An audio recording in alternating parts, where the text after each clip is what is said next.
I never knew despair until I heard her whisper, "This is my last breath," and then a billionaire's legacy crumbled before my eyes. I will never forget that moment. The air was thick, suffocating. I stood there, frozen. My heart raced wildly, pounding in my chest like a trapped bird. It wasn't just her words, it was the anguish in her voice that shattered me. Sarah, my little sister, lay on that hospital bed, fragile as a leaf caught in a storm. Her skin was pale, almost translucent under the harsh fluorescent lights. Machines surrounded her, beeping rhythmically as if to mock the urgency of her situation that I could barely hold back the tears. My hands trembled as I reached out to stroke her hair, now thin and brittle. I could feel the weight of my despair crushing me. Memories flooded in and out. Cheers from her college graduation, laughter during family dinners. Now, it was just silence, interrupted by her rasping breaths. Each one felt like a countdown, drawing closer to that final gasp. How did we get here? 2 months prior, she was on top of the world, thriving in her new job at a tech startup owned by the elusive billionaire, Marcus Wolf. His name was everywhere on billboards, in magazines, whispered in the same breath as fortune and fame. They said he was brilliant, a visionary. But I would trade it all to have Sarah back. Would he even care? I had never met him. He was a shadow, a distant figure in her stories, always behind the scenes. And then, just like that, the diagnosis came crashing down. Cancer. Stage 4. We were blindsided. Doctors spoke in hushed tones, faces pinched with concern. Treatments laid out like a cruel roadmap: radiation, chemotherapy, their jargon blurred into white noise. My world tilted on its axis, and desperation set in. I fought to save her, but her spirit was dimming, and I felt utterly powerless. Now, at the hospital, I could barely breathe, an unbearable tension hung in the air, thick but eerily still. I watched the door, fearing who might walk in next. Would it be a nurse with bad news? Or the billionaire himself? Was he even aware of the storm forming in the lives of those around him? I closed my eyes, hoping for strength. Suddenly, a figure stepped in. It was tall, almost imposing. The light from the corridor framed the silhouette. My heart sank as recognition washed over me. Marcus Wolf had arrived, and he looked just as out of place as I felt. The room fell silent, a ripple of uncertainty. What was he doing here? My anger flared. Did he come for show, to absolve the guilt that surely gnawed at him? As he approached, I noticed the flicker of something in his eyes. Was it concern, or cold calculation? My stomach twisted. "I'm here to help," he said, but the words hung, thick with hesitation. Help? I wanted to scream. What could he possibly know about true despair? I felt the tension rise, pulses quickening. My sister's breaths were becoming shallower, strained, as if she could sense the chaos around her, and there it was, the unthinkable. As he stepped closer, I could see Sarah's eyes flicker open. She looked right at him, and her lips barely parted. "I need." But then, nothing. The room was silent as my heart shattered into a million pieces. Why had she said that? What did she need? The billionaire glanced between us, confusion etched on his face. For the first time, the possibility of secrets, of hidden truths, seemed ready to unravel. What was she trying to say in her last moments? I couldn't breathe, not knowing what lay ahead. Hey, before we continue with this amazing story, I need to give you an important heads up. Many subscribers have reported that YouTube unsubscribed them without warning. Take a quick second to check the red button below to make sure you're still subscribed to the channel. I'd hate for you to miss any of the exclusive content coming soon. And while you're there, smash that like button, it really helps me out with the algorithm. Oh, and tell me in the comments, which city are you watching from? I love getting to know every amazing person who's part of this community. Your participation makes all the difference. Let's connect. The weight of silence stretched between us, thickening with each oscillating beep of the machines. I searched Sarah's gaze for clarity, but all I found was the haze of confusion that lingered in the air. Marcus stood there, a statue of doubt, grappling with moments now heavy with implication. I wanted to shield her from his presence, to keep her tethered to our reality and away from the fleeting shadows of wealth and responsibility that he represented.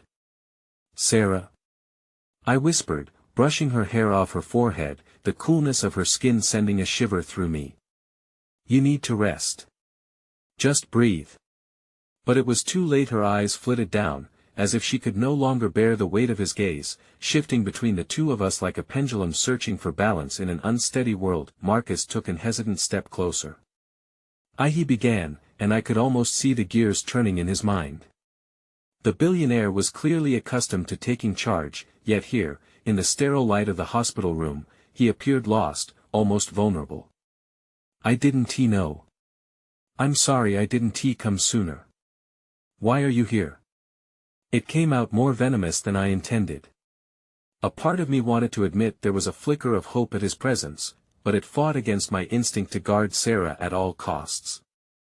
I couldn't trust him. In my heart, I felt he was too wrapped up in his own world to care about this one, our world. "Telling you I'm sorry doesn't mean much now, does it?" He looked down, and for a moment, I thought I saw genuine remorse. But I need to hear what she was trying to say. "If I can help." I interrupted, barely containing my rage.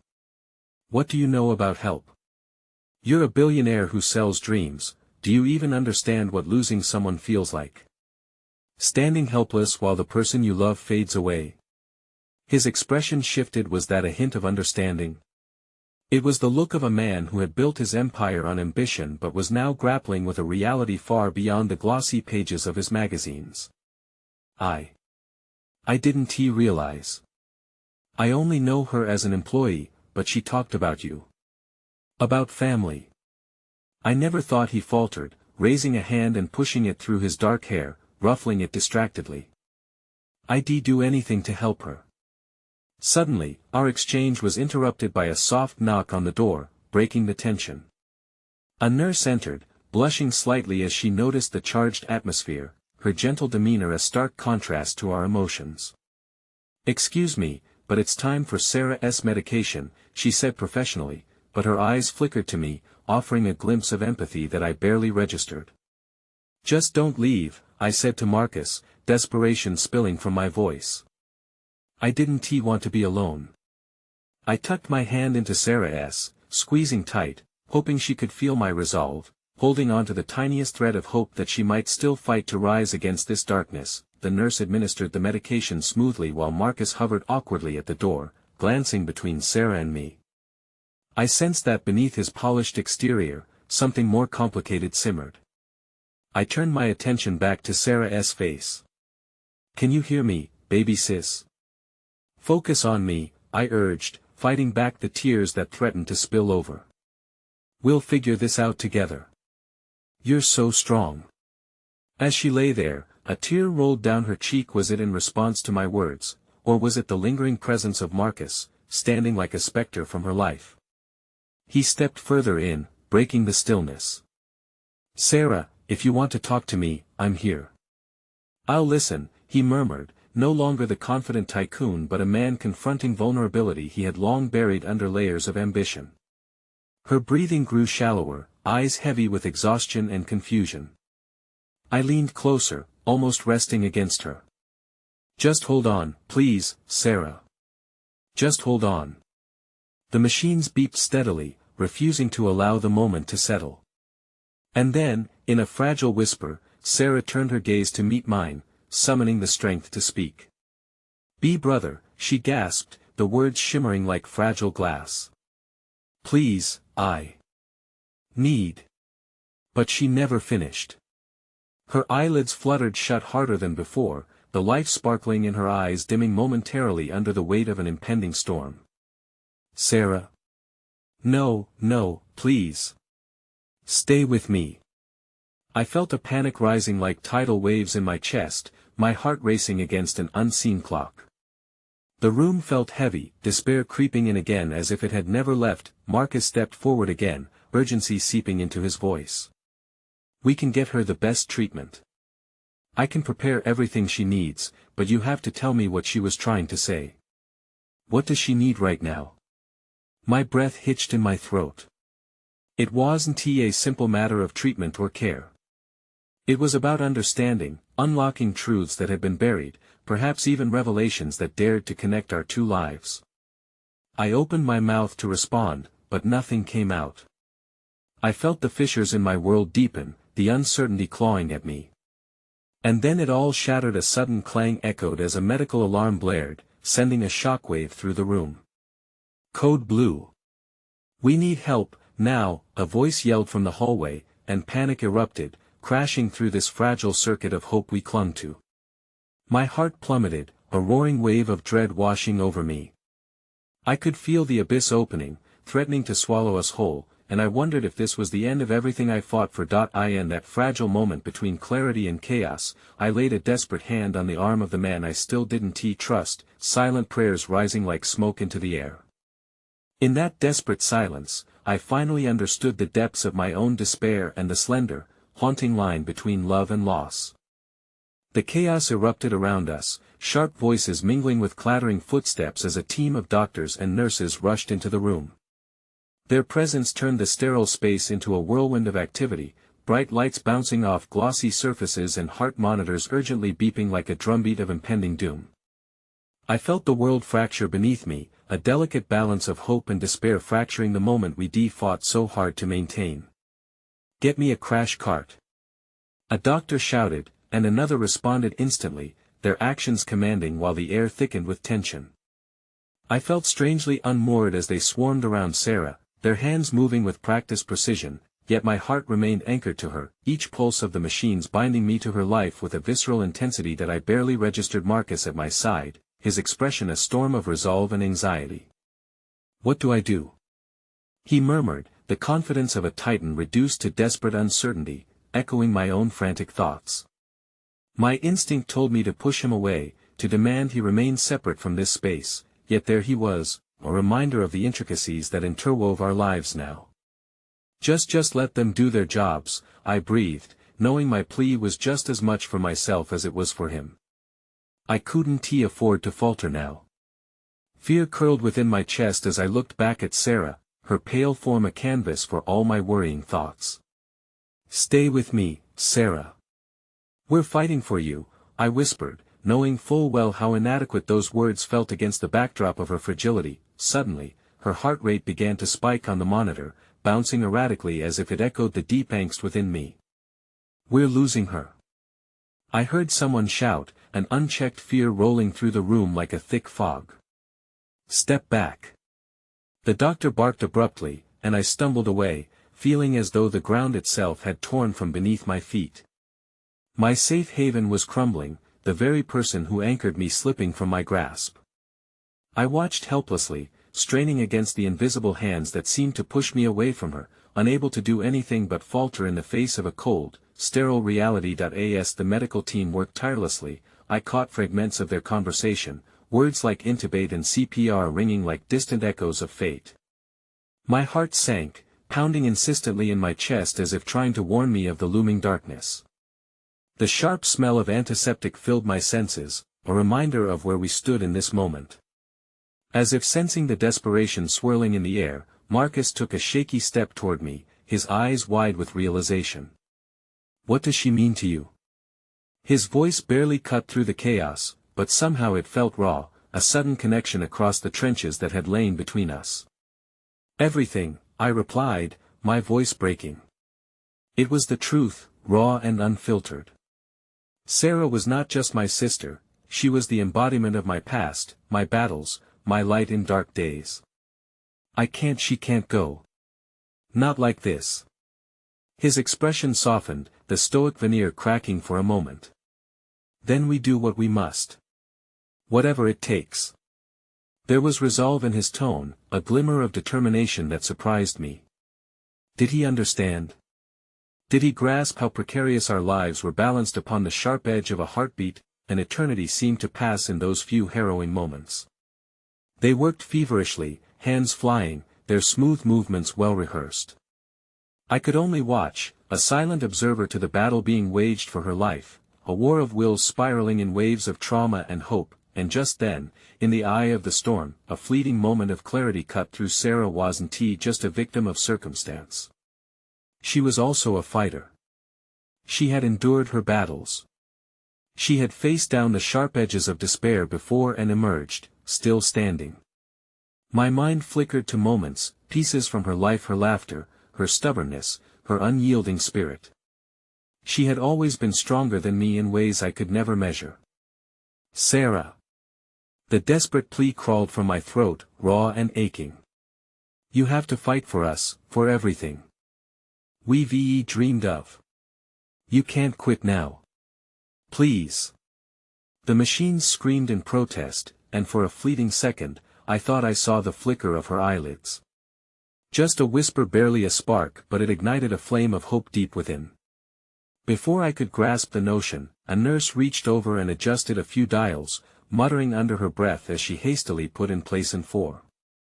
Suddenly, Sarah's heart rate steadied, creating a measure of peace amidst the chaos. The room held its breath, caught in a delicate balance. I felt the tears prick at my eyes, blurring my vision, watching the struggles unfold as everyone held on to the fragments of hope.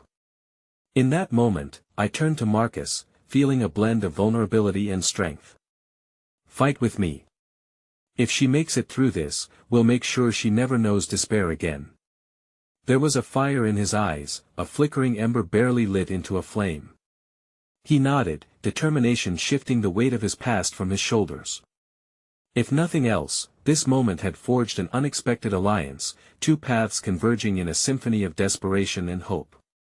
Just as the tension began to lift, a doctor stepped close enough to speak directly to us.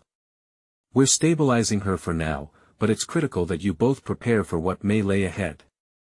She's facing an uphill battle. Those words hung in the air like smoke, a reminder of the fragility of our situation. It was the first of many battles, and no resolution lay on the horizon yet. And then, as if time had reached its true breaking point, the nurse who had treated Sarah interrupted. There is something we need to discuss. Sarah's file has some new information. What I could see in her eyes shifted from focus to trepidation, and my heart stopped, the implications crashing into me like tidal waves. The room was suddenly smaller, the air thicker as uncertainty enveloped us once more. New information. My voice was barely a whisper, caught somewhere between dread and curiosity. The stakes had never felt higher.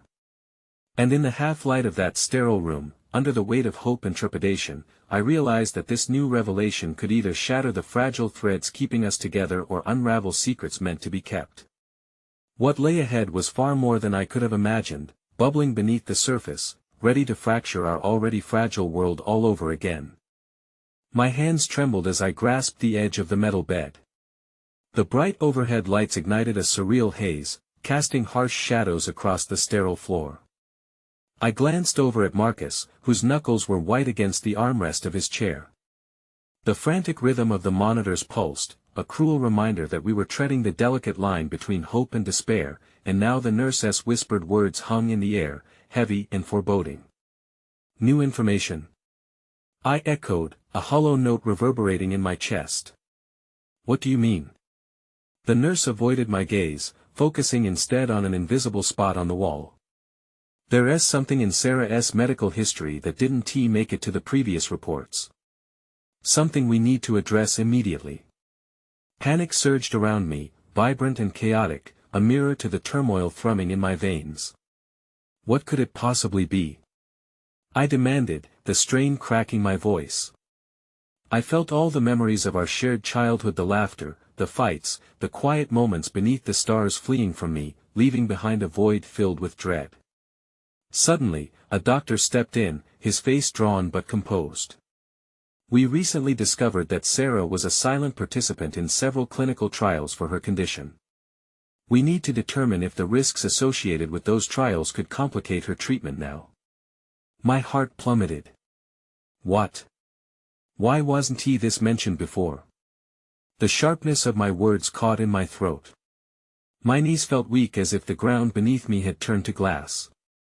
We're not entirely sure, but the medical oversight may have led to miscommunication. The doctor's voice was steady but laced with urgency. We need to be prepared to adapt our treatment. Any existing conditions or previous responses to medications. He trailed off, the implications clear. Marcus stood abruptly, his chair scraping against the floor, and I could see the painful tension in his brow. You mean she might not even respond to the treatments? You're saying there's a chance we've been blindsided, all while she's fighting for her life? His voice cracked, and it felt like the floor opened wide beneath us, threatening to swallow us whole.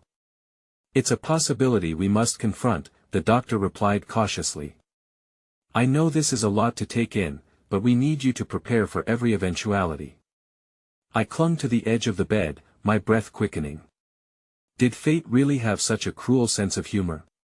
Each battle Sarah had fought only to face a greater challenge, a dark twist in our story that I couldn't understand.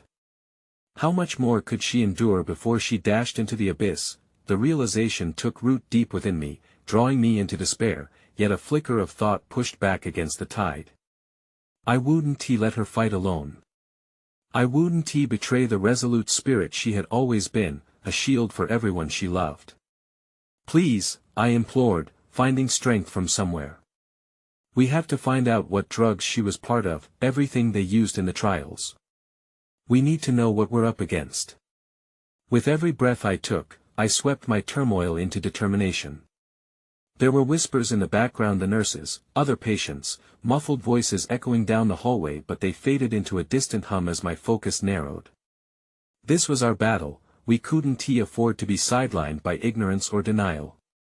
All right, the doctor nodded, a flicker of encouragement sparking in his eyes. We will get that information for you as quickly as possible. But in the meantime, we will continue monitoring her closely. I nodded, though the ache within me didn't subside. Thank you. The word felt like a weak shield against my mounting fear, but still, I held onto it as I turned back to Sarah. I reached for her hand, feeling the coldness of her skin against mine. You hear me? I whispered, the urgency in my tone driving my heart to a desperate beat. You're not going anywhere yet. Not after everything we've fought for. And amid the chaos, an unexpected sound drew my attention, a soft beeping as her heart rate began to fluctuate again. I gripped her hand tighter, feeling her pulse, a reminder that she was still with us. Stay, Sarah.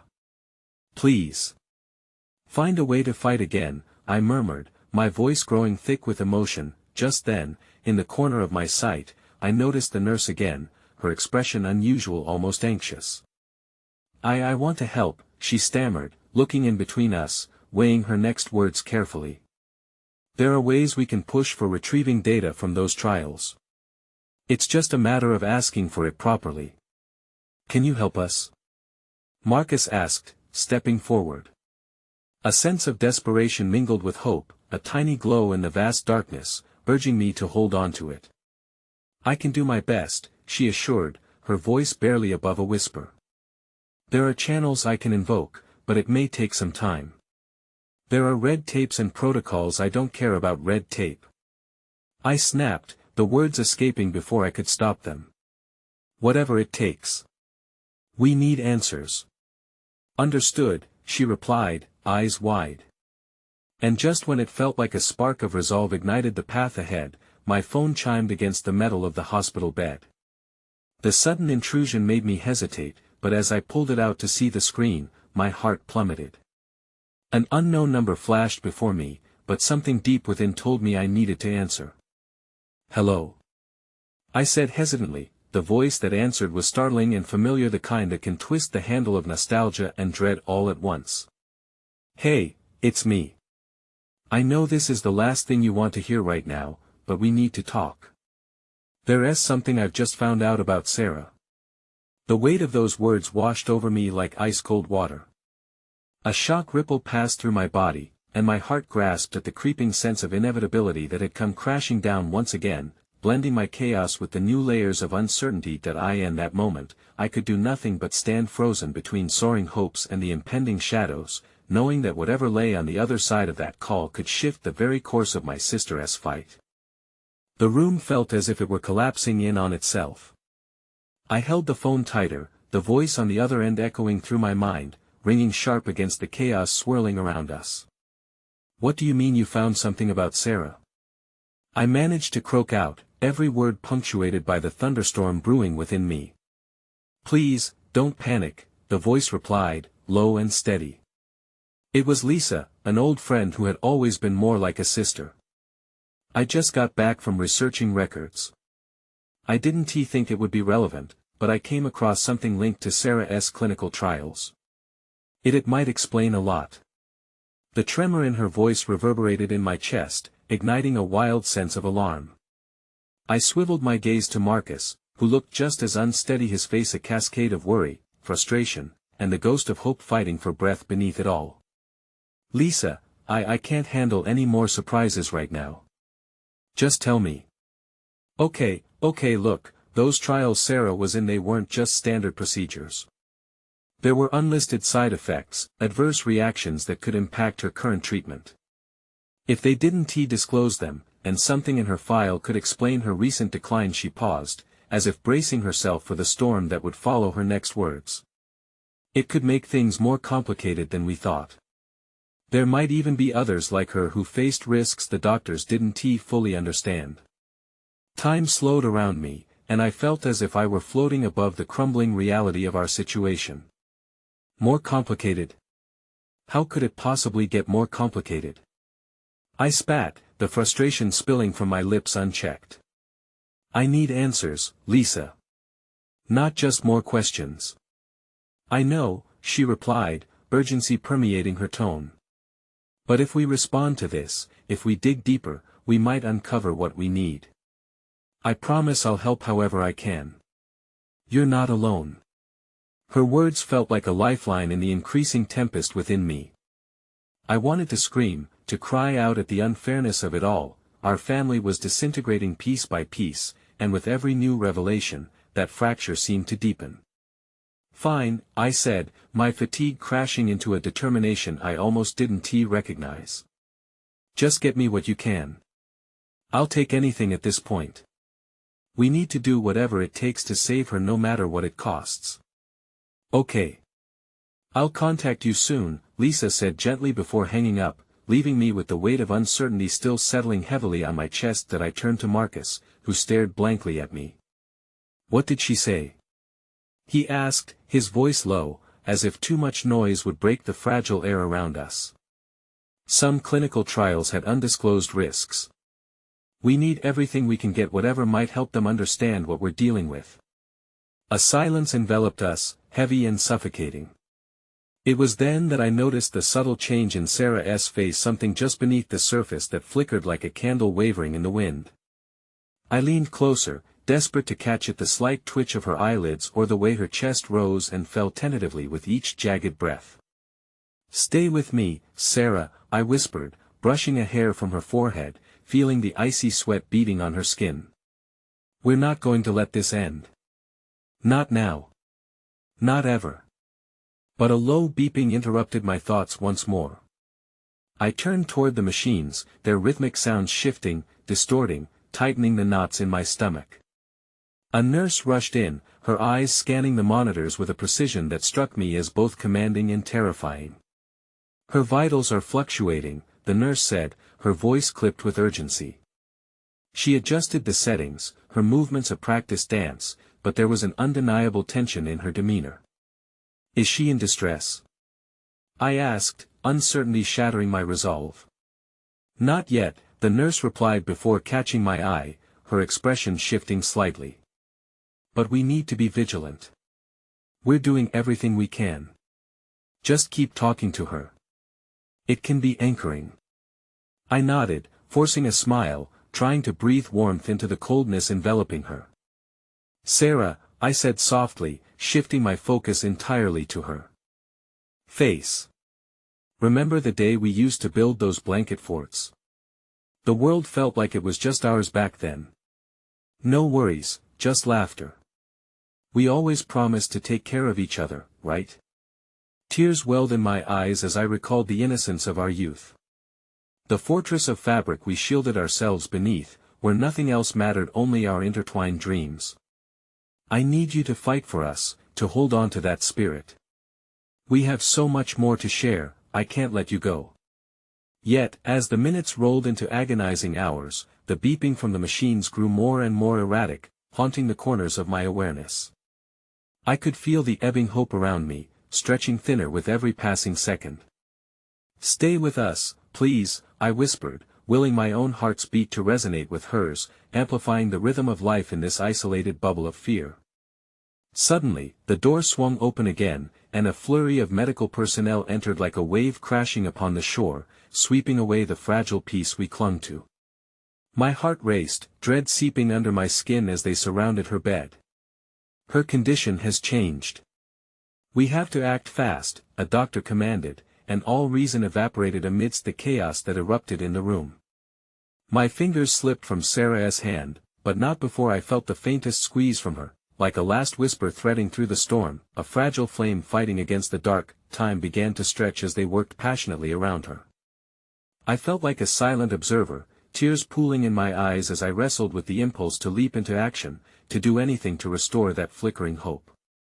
And just as another surge of alarm flooded the room, a shadow flickered behind me, someone I hadn't expected to see and didn't want to confront. The door had swung open again. That was our estranged father, his presence a mix of dread and confusion, stepping into a maelstrom where no one had anticipated his arrival and where uncertainty turned to fear as he stood rigidly behind me, a ghost of our past unexpectedly haunting the edges of our desperate fight for survival. "Where is Sarah?" he uttered, his voice cracking like thunder, sending tremors through the air. In that moment, the chaos of the hospital room felt swallowed by a vast silence as every heart present awaited the answer to that unasked question, and reality became a bitter pill to swallow amid the tension cascading through our fragile breaths. The beeping machines transformed into an unrelenting symphony of panic as the tension in the room grew palpable. My father's figure loomed like a specter at the doorway, unsettling the fragile grasp I had on my resolve. I turned to him with a mixture of disbelief and fury bubbling in my chest. This was not the moment for reconciliation. Not when Sarah fought for her very life. "Dad," I snarled, the word tasting bitter on my tongue. "Now is not the time." He took a hesitant step forward, his brow furrowed with a mix of anguish and a desperate need for connection. "I came as soon as I heard." "What is happening to her?" His voice trembled, tinged with a raw desperation that caught me off guard. Marcus's eyes shifted between us, gauging the tension, the unsaid history that hung heavy in the air. "She's in trouble, Dad. They're doing everything they can," but I faltered, unable to voice the lingering fear that gnawed at my insides. There were moments when family entanglements frayed at the edges, and this was one of those moments. Our past seeped into the present, darkening every breath we took. "You shouldn't be here," I blurted, the resentment bursting forth, fueled by old wounds and fresh sepulchres of anxiety. "I had a right to know, didn't I? She's my daughter too. I can help." His voice cracked, oceans of regret pooling behind it. "Help? You left us," I spat back, my anger surging, all the bitterness of unfinished chapters pouring forth. "What could you possibly do now?" "I want to make this right," he said, a sliver of vulnerability cutting through his defensiveness. He looked past me, his eyes fixed on Sarah, the painful realization washing over him as he seemed to step into her world, infiltrated by the hope of redemption. "I need to be here." Before I could respond, the doctors waved us aside, a whirlwind of white coats and purpose that left me feeling both inadequate and angry. This was turning into something beyond mere concern. It was transforming into a frantic race against time, against everything we feared. But Sarah, oh, how fragile she appeared, battling against the machines that throbbed with life, yet pulled her closer into the void. For a fleeting moment, her eyelids fluttered, a sign that she was still tethered to us. I clung to that flicker like oxygen amidst the suffocating despair. "Please, stay with me, Sarah," I whispered, feeling utterly helpless. I squeezed her hand once more, willing my emotions to pour into her. "I need you to fight. We need you." In the midst of the storm, a nurse emerged from the chaos, her expression grave yet grounded. We're losing her. We're going to need everyone out for a moment, family only. You," she pointed at my father, "you too. No more fighting." The urgency in her voice struck like splintering glass.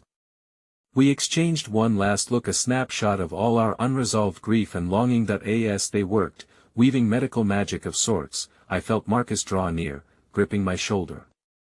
"She needs you right now," he said, his voice steadier than I felt.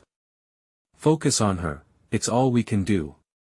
But standing there, I felt the emptiness of the room seep into my veins, like an unwelcome chill. In trying to focus on Sarah, I could feel clouds of despair thickening in the corners of my mind.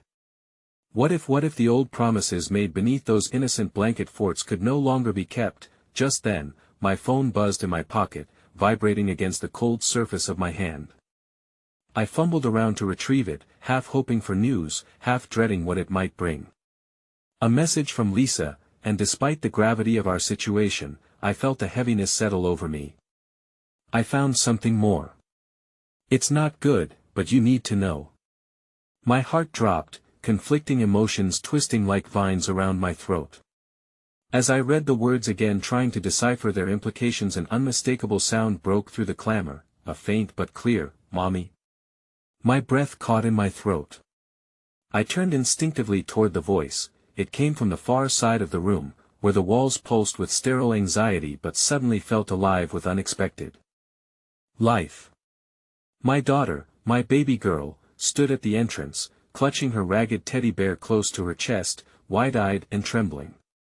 She was drenched in innocence, an oasis of hope, and yet a spark of dread ignited in me. Why was she here?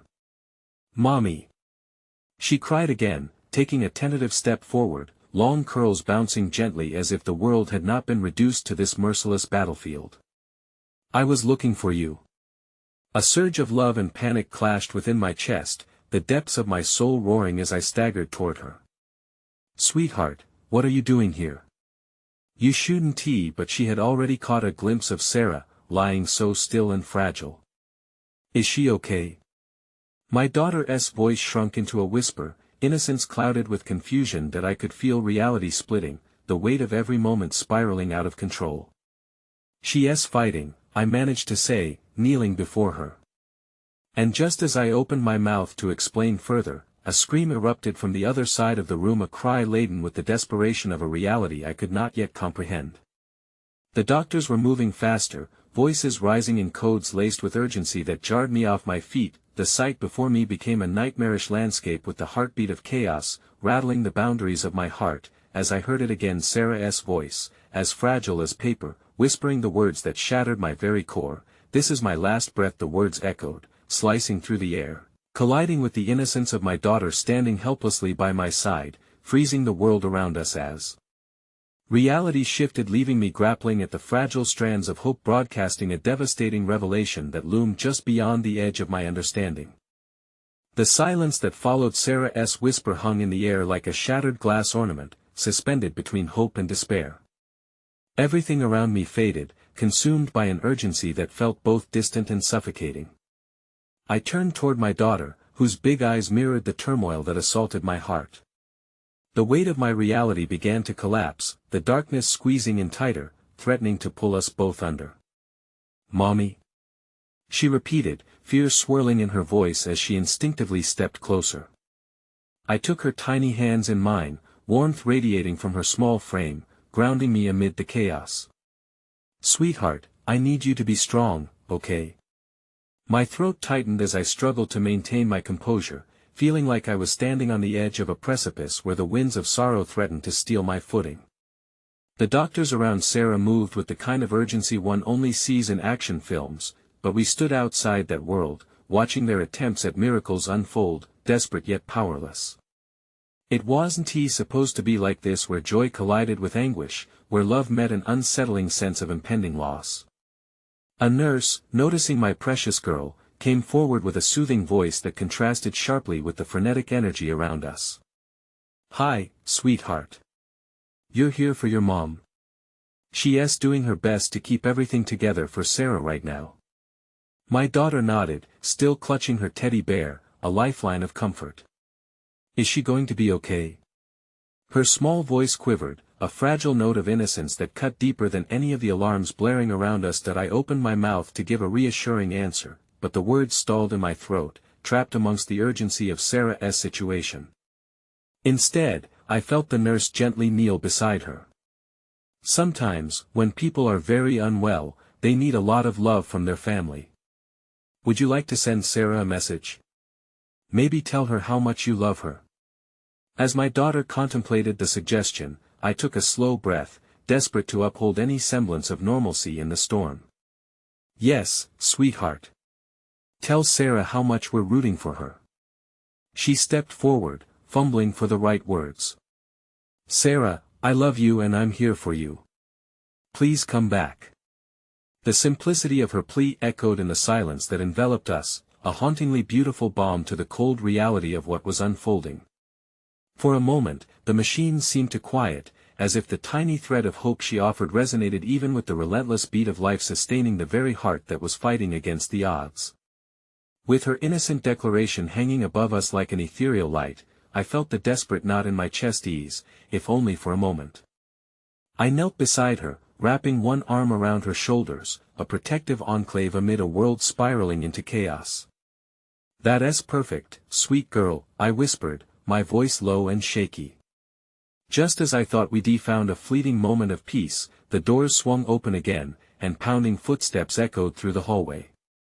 A figure emerged, seizing my attention with alarming intensity. It was Lisa, the distant friend turned tentative ally who had sent me that unsettling message. "Phoebe." She called, her eyes wide with a blend of determination and fear. "I found something, and you need to know. It's about Sarah and your dad." My heart raced with a mix of dread and curiosity. "What do you mean?" I asked, my heart lurching with the possibilities of what she could reveal. It's complicated, but I can't explain, just trust me." Her eyes darted back toward the medical team, aware that this wasn't a conversation meant for open ears. The urgency of her presence added an unfamiliar dimension to the despair swirling around us. "Sarah, she's more than just sick. There are things that could change everything, and it's connected to your father and his past stuff you don't know." I felt the room tilt dangerously, as if I had been tossed into a tempest where old ghosts threatened to rise and disrupt this already fragile moment. "What are you talking about?" Lisa stepped closer, her voice barely above a whisper. "Just please listen. You need to be ready for what comes next. If Sarah," she hesitated, the fear evident in her eyes, "if she doesn't make it, it could expose something that we all thought was buried." More waiting, more not knowing, heavy dread surfacing at the edges of my consciousness. "You can't just drop this on me," I blurted in frustration, my composure cracking under the weight of everything that was spiraling beyond my control. Marcus approached, concern etched on his face as he sensed the shift in energy. "What is going on?" But I couldn't respond. My focus turned back to Sarah, the sound of her fight becoming a symphony of desperation that intertwined with Lisa's ominous words. As if sensing our disturbance, the machines began to beat more rapidly, alarmingly so, an echo of my internal chaos entwined with fear, and just then, another voice broke through, a soft, familiar sound like a memory etched into my consciousness, reverberating above all the commotion. "Mommy, please, I can't lose her." It was Sarah calling out, her voice brittle yet filled with the weight of 1,000 unsaid promises, sentencing the air with an unsettling charge. My heart fell into my stomach as I realized we were perched precariously on the edge of something monumental, a blend of life, death, and the harrowing space in between filled with unanswered questions. The doctor re-emerged, his demeanor grave yet somewhat less frenetic. "We need family, immediate family," he said, focusing his gaze on my father, Marcus, and me. "Now." And just like that, I felt time stretch and swerve, turning an instant into an eternity. Whatever lay ahead loomed before us, unseen yet palpably near, like a storm gathering strength on the horizon. I held Marcus and my daughter tightly, my heart quaking in the grip of inevitability. As I stepped forward, dread mingled with a flicker of hope, the thick rope of love tethering us while the shadows of the past tightened around us. I could only wish that hope would lead us back into Sarah's arms once more, before the unthinkable stole her away. The air in the waiting room was thick with tension, an unyielding weight that settled into my bones as we were ushered into the small conference area. I could barely register the sterile walls or the uncomfortable plastic chairs. My focus was singularly honed on the sound of Sarah's name, echoing in my head, blending with the relentless rhythms of the machines keeping her alive. As we settled into the chairs, my heart raced in tandem with the clicks of the clock, each tick echoing the urgency we felt. Lisa remained near the door, an anxious figure caught between worlds, eyes darkened with unshed tears and whispered secrets. My instincts screamed that this revelation could tear apart the fragile reality we were clinging to. "Please," I pleaded, my voice a mix of command and desperation aimed at both Lisa and the larger world closing in around us. "Just tell me what this is all about. I need to understand what is happening." The doctor, a tall man with weary eyes and a heavy brow, entered the room. The energy shifted. "We're monitoring Sarah closely," he began, his voice calm but lacking the warmth I craved. "But there are complications that we want to discuss." The moment felt like the instant before a storm breaks, the air electrified with anticipation of heartbreak. My grip on Marcus tightened, the heat of his hand anchoring me as I met the doctor's eyes, ready for anything. "What kind of complications?" I asked, an edge creeping into my tone, determined to face whatever truth lay ahead. "We need to look at not just her symptoms, but her response to treatment," he explained, his gaze becoming steely. "The medical team is running more tests to understand if there is something deeper that could be affecting her recovery." "Deeper?" My voice was barely a whisper, swallowed by the enormity of the moment. "You're saying this could be more than just a medical crisis?" "Yes," he replied carefully. "As of now, there are indications that her condition may be influenced by factors we previously overlooked. We're exploring genetic components that could complicate her treatment." Those words hung in the air between us, pregnant with the unspoken fears I had buried beneath layers of denial and hope. I felt as though the ground beneath me had shifted, the very earth I relied on was trembling under the weight of possibility. The memories of Sarah's laughter, her infectious energy seemed to dance just beyond my reach. But amid that uncertainty, a flicker of awareness ignited within me, a need to know more about our families hidden past the very thing that Lisa seemed to hint at.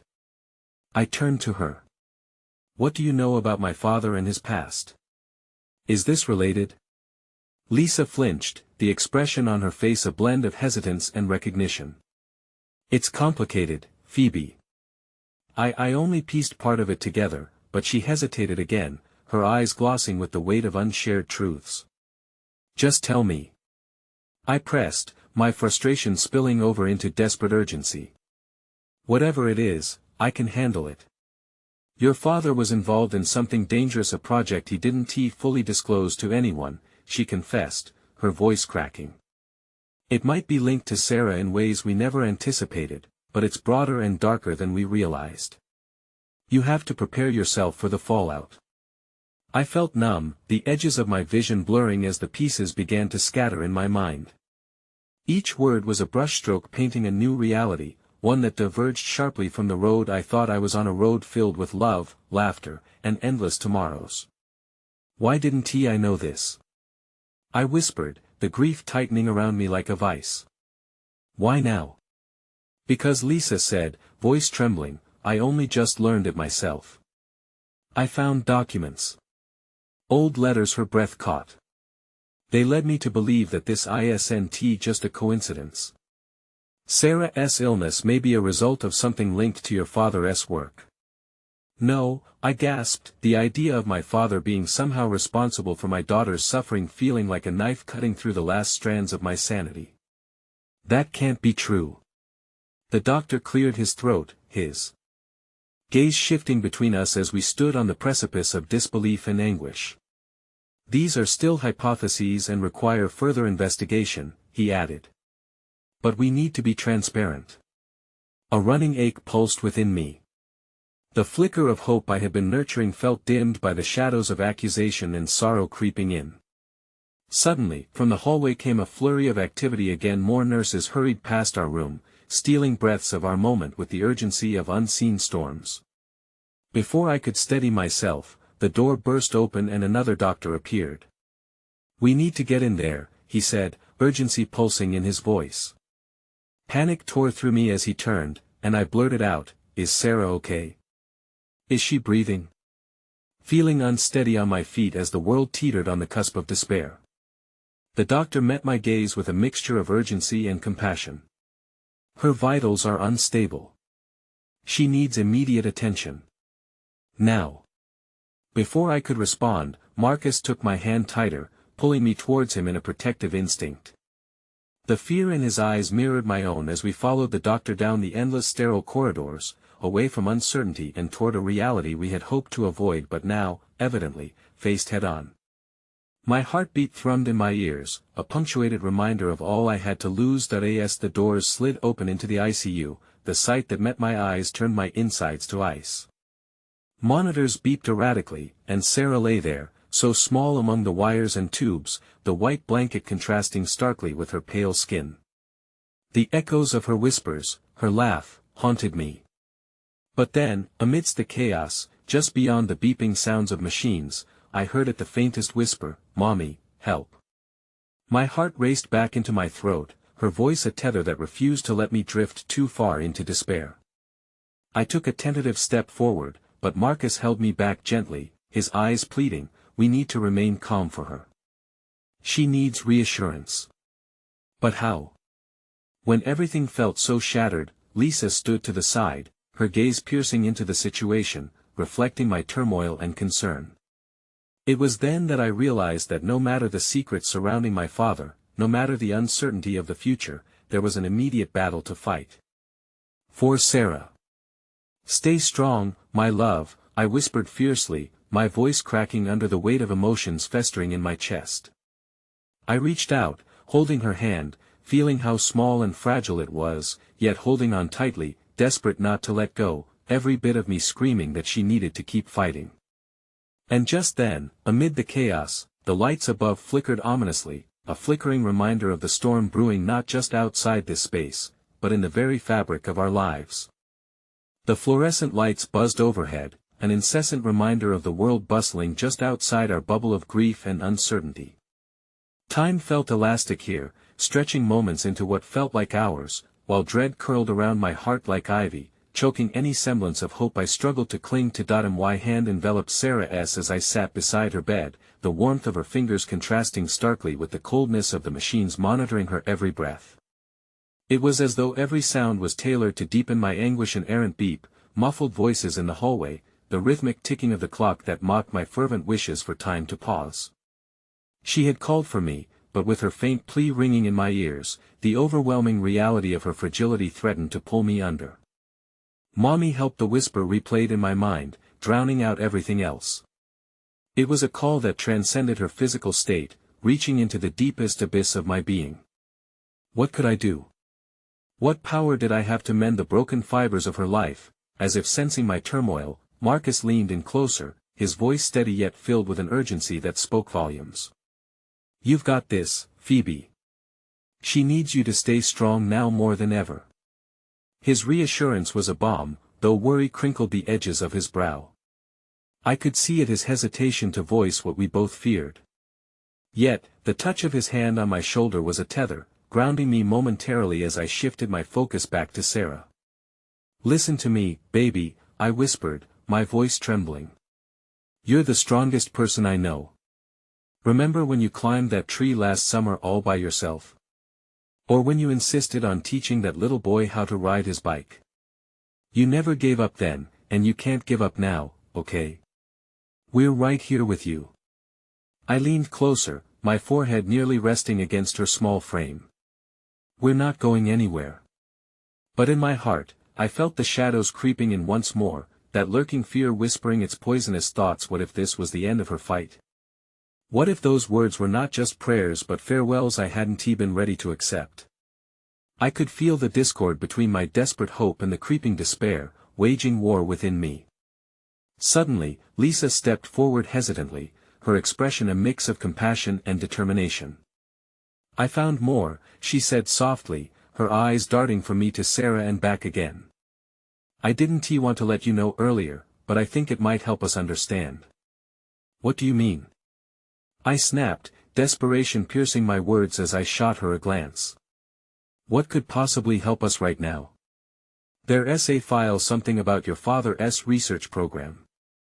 I didn't really grasp the significance until I read it again. Some of the experimental treatments he was involved in, they were meant to combat genetic conditions, she explained, holding a small folder cradled between her hands as if afraid it might shatter. Wait, you think Sarah's illness could somehow relate to this? I asked incredulously, anger rising at the implications. I don't know for sure, she admitted gently.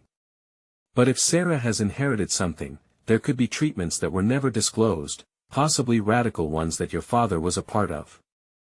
If we can find those old documents, maybe we can figure out a way to help her. My head spun away from the isolation of despair and careened into the frantic whirl of possibilities. It was a lifeline, albeit a thin and trembling one. But how? How can we even trust any of this?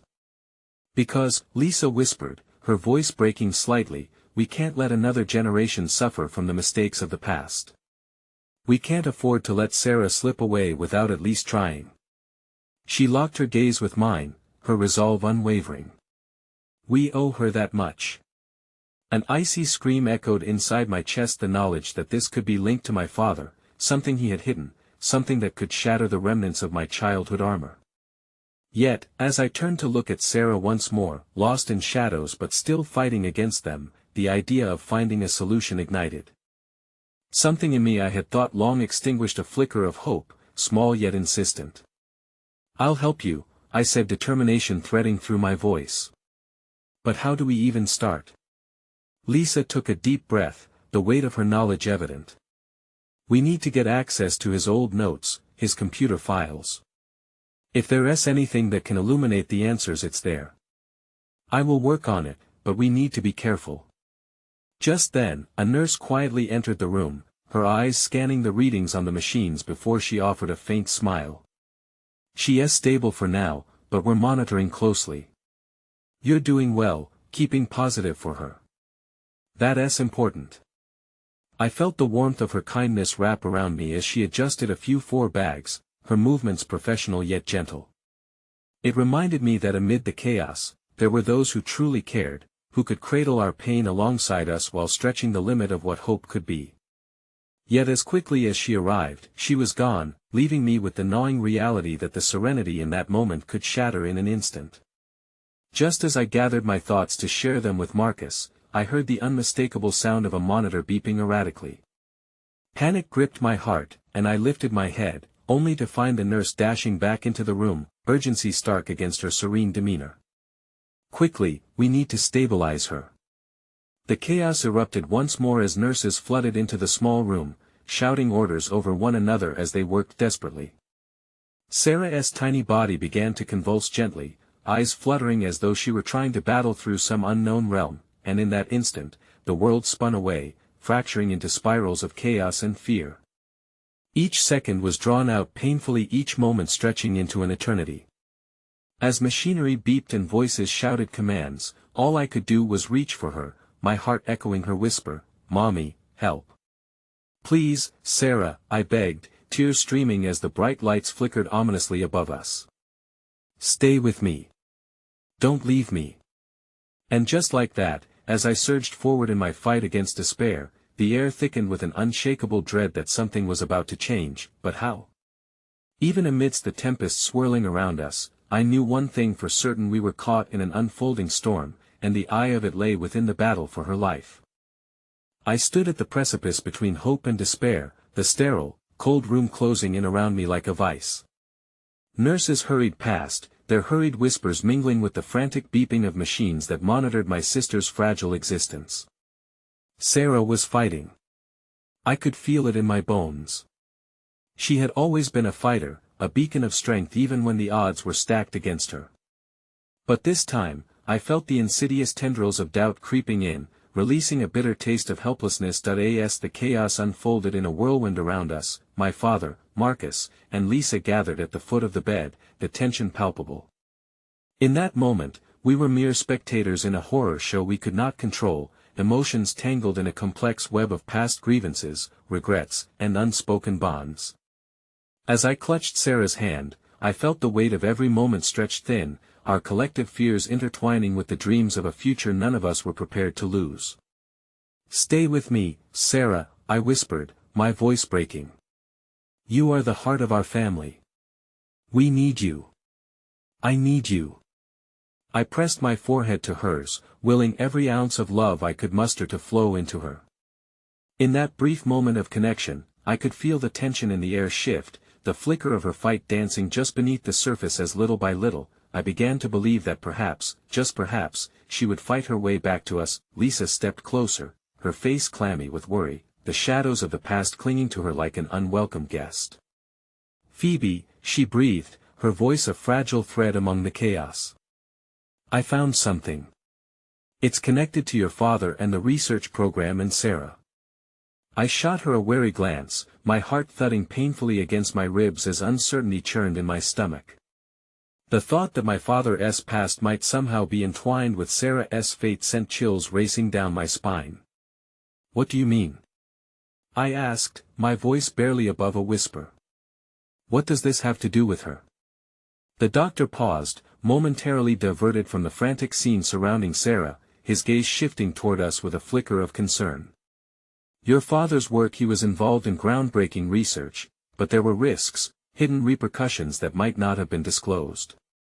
Lisa's words hung in the air, heavy with implication. "If Sarah's condition ties into this, we need to act fast." For a moment, the chaos around us muted, and I was reduced to fragments of memories and unfulfilled promises. Could my father's past be the ghost haunting my sister in her fight for life? It felt surreal, almost too painful to consider. I steadied myself, recognizing that I could not unravel what I did not know without confronting the shadows lurking behind my family's lineage. "Go on," I urged, still gripping Sarah's hand tightly. "What do we need to do?" The room pulsed with urgency, the sounds meshing into a haunting symphony of desperation. "If we can find the documents related to his research, there might be treatments that were either overlooked or disregarded due to their experimental nature. We could get her into clinical trials or alternative therapies. Anything to give her a fighting chance." Each syllable felt both like a lifeline and a heavy weight threatening to crush me under its intensity. The door swung open, and the doctor re-entered, urgency etched across his features. "We need everyone to prepare for the worst. Sarah's vitals are crashing. We have to intervene now." My heart dropped into an abyss of hopelessness, the reality of the situation crashing down upon me, threatening to extinguish the flicker of hope I felt for Sarah. Before I could react, the team surged into action, clearing the space and leaving me with an empty, deafening silence. "Mommy!" The terrified voice shot through me like an electric shock as my daughter stood in the doorway, clutching her teddy bear, the innocence radiating from her tiny form juxtaposed violently against the starkness of that room. "Sweetheart!" I rushed towards her, enveloping her in my arms. The warmth of her body pressed against mine felt like a sanctuary, something I desperately craved amid the uncertainty. "What are you doing here?" "I'm scared," she whispered, her voice trembling. "Is Auntie Sarah going to be okay?" The question pierced through my heart, each heartfelt syllable entwined with her naivety, colliding devastatingly with my fears. How could I explain the darkness lurking at the edges of our reality? I knelt down to her level, brushing back a curl from her face, my own heart breaking to see the worry etched in her innocent eyes. "We're doing everything we can to help her. She is so strong, honey. Just like you." Tears threatened to spill as I tried to convey the strength I wished to embody. "Will she come back?" my daughter asked, her small hands clutching my arms tightly, as if gathering the last vestiges of courage she had left. I could feel the weight of her gaze, a silent pleading that echoed in my soul, reminding me of everything that was at stake. "Absolutely," I insisted, forcing strength into my voice, though my heart quaked beneath my facade. The darkness always curled at the edges, I could feel its breath against my skin. But I couldn't let it consume us. As the chaos continued around us, a glimmer of determination ignited within me. I turned back towards Sarah's room, the sound of her name a silent mantra I repeated to myself. We had fought too hard and faced too many fears to let this be the end. And yet, the shadows loomed ever closer, thick and suffocating internal ghosts rising from the depths of our family history, threatening to overwhelm us all, but as I looked back at my daughter, my heart swelled with purpose. I would dive headlong into the darkness if it meant bringing Sarah back. Family meant everything, and even though our past scars were deep, the potential for forgiveness and healing lay within reach. Let us go find the answers, I said, pulling my daughter close. Together. Like a family. As the finality of my words settled in, I knew the truth. Whatever legacy had brought us to this moment, we would fight against it. The room throbbed with anticipation, and I cast one last glance toward Sarah, knowing that the time for hidden truths and buried pains had come to an end. My resolve crystallized, tying together every facet of love and duty that had drawn me here. What unfolded next depended on our unity, the power of forgiveness in our hands to stitch together the fragments of a shattered past. When the dust settled and the machines quieted, the heartbeat of our struggle would be echoed in a singular truth: we would rise together again, stronger against any storm. As my daughter and I stepped out together into the unknown, I felt the fierce, pulsing energy beneath the chaos, tethered by an unbreakable bond of family, unwavering love, and the promise that no battle was ever fought alone. Together, we'll find a way, I whispered, a vow resonating from my very core, echoing in a universe teetering on the brink of hope and despair, and with the resolve of the bond we shared, my heart surged a defiant affirmation against the shadows that had wrought storms in our lives, a promise to give everything until the very last breath of love was breathed into existence.